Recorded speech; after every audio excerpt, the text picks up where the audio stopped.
The biggest mistake CRV buyers make is assuming reliability and low operating cost still mean the same thing. They used to. Modern CRVs brought turbocharging, hybrid systems, driver assist electronics, and far more expensive diagnostics, which means ownership math changed even if the badge reputation didn't. This is Scott from CarlandTV.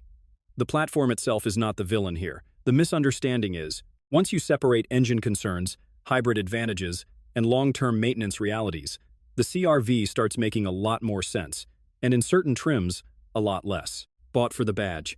A Honda CRV gets purchased with the same energy people use when choosing health insurance. Nobody is thrilled, nobody is chasing excitement, and somehow everyone still feels weirdly proud of making the smart decision. It is the SUV people buy after saying, "I just want something reliable," which is basically automotive code for "please don't ruin my life financially." That confidence did not come out of nowhere.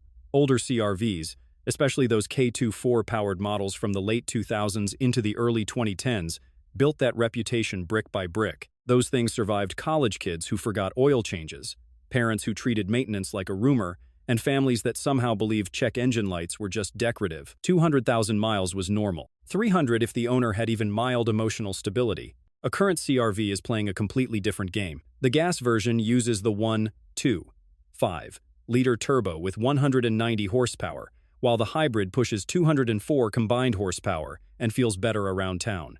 They are quieter, safer, and way more efficient than the old ones. They are also loaded with enough electronics to make a dealership technician smile the second your dashboard starts glowing. Radar cruise modules, lane assist cameras, infotainment failures, electronic parking brakes. None of that belongs in the old, cheap and simple Honda fantasy people still carry around. One owner I talked to described his new CRV perfectly. "I bought it so I wouldn't have to think about my car." 3 months later, he knew the service advisor by first name and had strong opinions about warranty coverage. Nothing major failed. That was the frustrating part. It was death by annoying, expensive little problems that never existed in the older cars. Then the RAV4 shows up like that smug neighbor who somehow meal preps every Sunday. Same price range, same mission, and suddenly buyers start asking harder questions. Honda is still selling trust, but trust gets a lot more expensive when nostalgia is doing most of the negotiating. The turbo trust problem.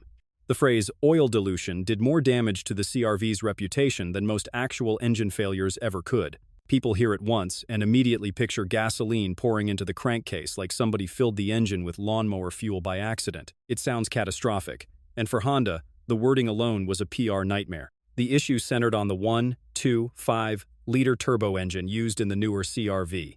In certain driving conditions, especially cold weather, short trips, and constant stop-and-go use, where the engine never fully reaches operating temperature, the unburned fuel could slip past the piston rings and mix with the engine oil. When that happens, the oil gets thinned out.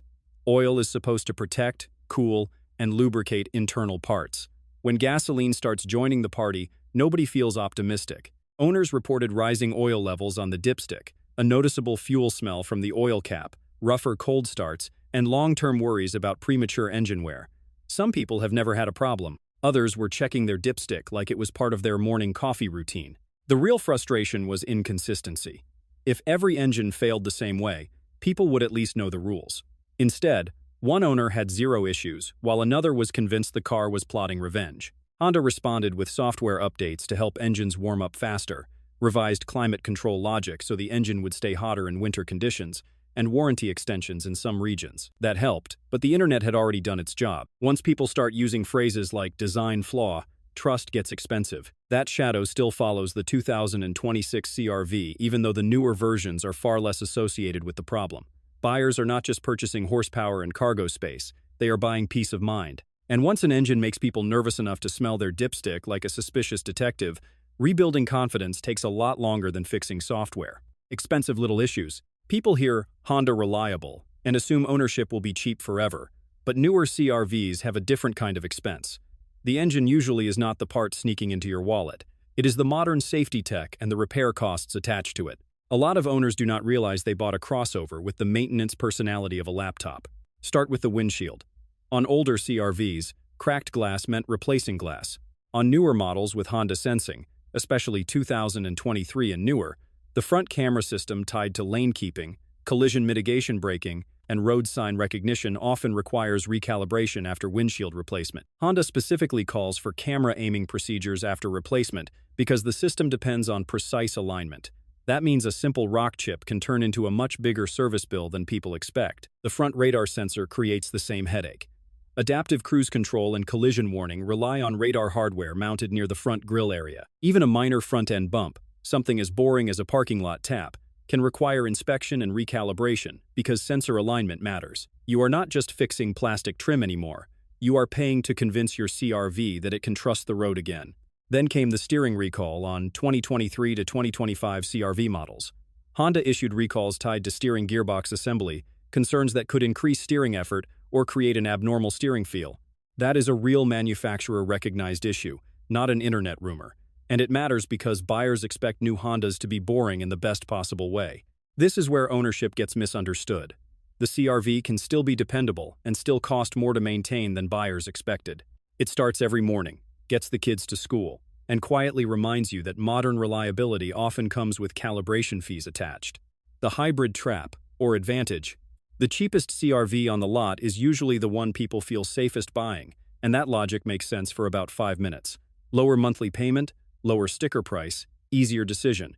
Then ownership starts, fuel costs pile up, and suddenly the smart budget move starts looking like the expensive one wearing a fake mustache. The standard gas CR-V uses the 1.25-liter turbo engine with around 190 horsepower, perfectly fine.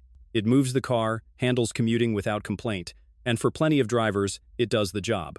The hybrid, though, changes the personality of the whole vehicle. You get the 2-liter setup with Honda's 2-motor hybrid system, making about 204 combined horsepower, and the difference around town is immediate. Smoother takeoff, less CVT drone, less of that strained, small-engine feeling when traffic turns into a parking lot with emotional damage. Fuel economy is where people start doing math they should have done before signing papers. Front-wheel drive hybrid trims can push into the low 40s mpg combined, while the gas-only versions usually live in the upper 20s to low 30s, depending on trim and driving habits.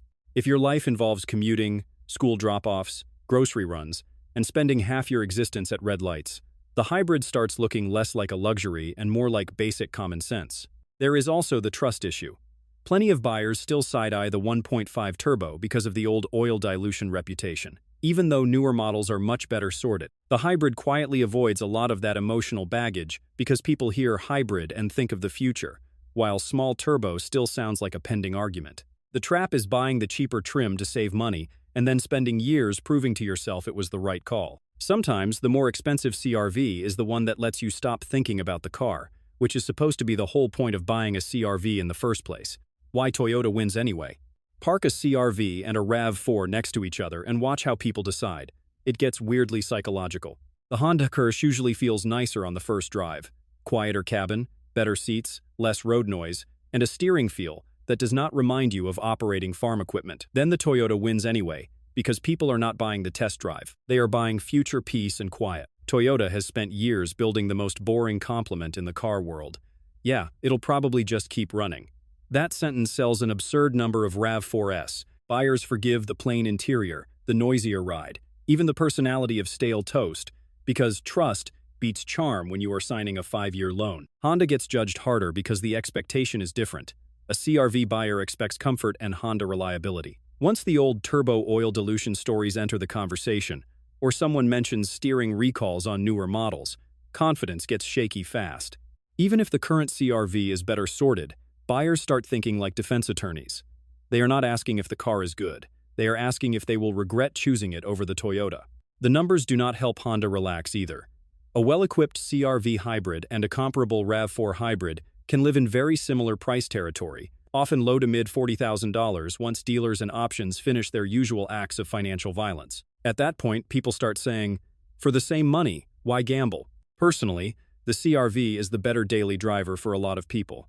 It feels more refined and less like punishment during traffic. But Toyota wins because refinement impresses you for 20 minutes, while reliability rumors live rent-free in your head for 5 years. Nobody wants to explain to themselves why they ignored the safer bet. The good years and the bad ones. Shopping for a used CR-V without checking the model year is how people end up writing angry forum posts at midnight. The badge alone is not enough. It's a Honda can save you from bad decisions only up to a point. And some CRV years deserve way more side-eye than others. The sweet spot for a lot of buyers still sits around the older 2012-2016 range, especially the fourth-generation models with the naturally aspirated 2.4-liter engine. Those were not exciting, and honestly, that is part of the charm. Simple powertrain, proven reliability, fewer electronics trying to negotiate with your bank account, and maintenance that still felt like normal adult responsibility instead of a financial ambush. You changed fluids, replaced wear items, and the car mostly minded its business. Then the 2017 redesign arrived with the 1.5-liter turbo and all the extra modern complexity. Better fuel economy, nicer interior, improved ride quality. That's great. It also brought the oil dilution controversy, especially in the earlier years. And suddenly, Honda Dependable came with a research project. A clean 2017 to 2019 can still be a solid buy, but buying one without service history is basically online dating with mechanical consequences. The newest generation, especially 2023 and newer, feels much more polished. The hybrid trims are stronger than a lot of people realize, and the cabin is genuinely one of the best in the segment.